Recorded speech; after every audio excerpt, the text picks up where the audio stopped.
বুড়ো মানুষটি স্পষ্ট দেখছিল যে লাল বলটি চারদিক থেকে ঘিরে ফেলা হয়েছে এবং জয়ের আর কোনো আশা নেই। তবুও সে এক মুহূর্ত না ভেবে নিজের সব টাকা বাজি ধরল। তার এই বেপরোয়া আচরণ দেখে ডিলার কষ্ট করে নিজের হাসি লুকালো। এমন এক হার নিশ্চিত অবস্থাতেও বুড়ো মানুষের বাজি ধরা দেখে সবারই মনে হলো সে পুল খেলা সম্পর্কে কিছুই জানে না। যারা ষড়যন্ত্র করছিল তারা সবাই একজোট হয়ে গেল এবং তারাও নিজেদের পুরো টাকাই বাজি ধরল। তারা প্রস্তুত ছিল এই বুড়োর কাছ থেকে শেষ পয়সাটুকুও বের করে নিতে। তাদের মনে হলো সে ইতিমধ্যেই খেলা থেকে ছিটকে গেছে এবং তারা আগে ভাগেই টাকা ভাগ করার পরিকল্পনা করতে লাগলো। কিন্তু ঠিক পরের মুহূর্তেই সেই গরিব দেখতে বুড়ো মানুষটি বাজির অঙ্ক আরো 50 লাখ বাড়িয়ে দিল। পিছু হটার বদলে বাকিরা আরো জোরে হাসতে লাগলো। তাদের মনে হলো সে যত বেশি লাগাবে তারা তত বেশি জিতবে। অন্তত তাদের এমনই ভ্রান্ত ধারণা ছিল, কারণ তার বাজির অঙ্ক যত বড় হচ্ছিল তাদের স্বপ্নও তত বড় হয়ে উঠছিল। এমনকি ডিলারও নিজের পুরো পুল হল আর জমির কাগজপত্র পর্যন্ত বাজি ধরে দিল। ভেবেছিল আজ এই ভেড়ার পুরো রক্ত চুষে নেবে, কিন্তু তারা জানতো না যে বুড়ো মানুষের চোখে আসলে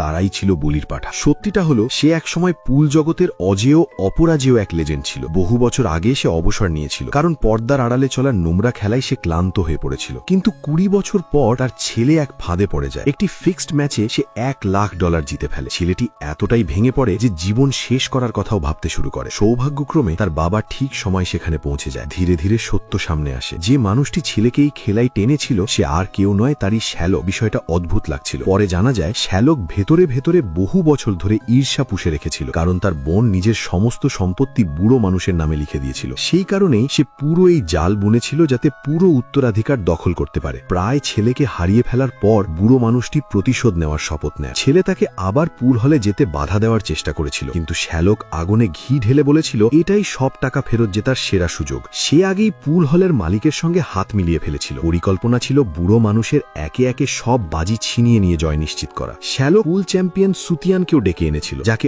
অজেয় রাজা বলা হতো। ম্যাচ শুরু হলো। সুতিয়ানকে বলা হয়েছিল শুরুতে ঢিলে ঢালা খেলতে, বুড়ো মানুষটিকে কয়েক রাউন্ড জিততে দিতে, যাতে তার সন্দেহ না হয়। ব্রেক মারার সময় সুতিয়ান ইচ্ছে করে বলগুলো পকেটের কাছে সহজ অবস্থায় রেখে দিল, যেন বুড়ো মানুষ সহজে কিছু শট মারতে পারে। কিন্তু এই চালগুলো পুরনো ওস্তাদের চোখে একেবারেই শিশু সুলভ ছিল। তবুও সে কিছু না জানার ভান করে যেতে লাগলো। নিজেকে একেবারে নবিজ দেখালো। বড় এক হাসি মুখে এঁটে রাখলো, যেন কিছুই ভুল হচ্ছে না। তারপর সে নির্ভীকভাবে বাজির অঙ্ক আরো বাড়িয়ে দিল। সুতিয়ান বুঝে গেল শিকার ফেসে গেছে। পরের ব্রেকে সে ফাঁদ পাতল এবং 7 নম্বর বলটি পকেটের একদম কিনারায় ঝুলিয়ে রাখল। সবাই ভাবল এ তো তৈরি উপহার। এমন সহজ শট কি বুড়ো মানুষ ছেড়ে দেবে? কিন্তু তারা জানতো না যে বুড়ো মানুষটি আগেই এই ফাঁদ বুঝে গেছে।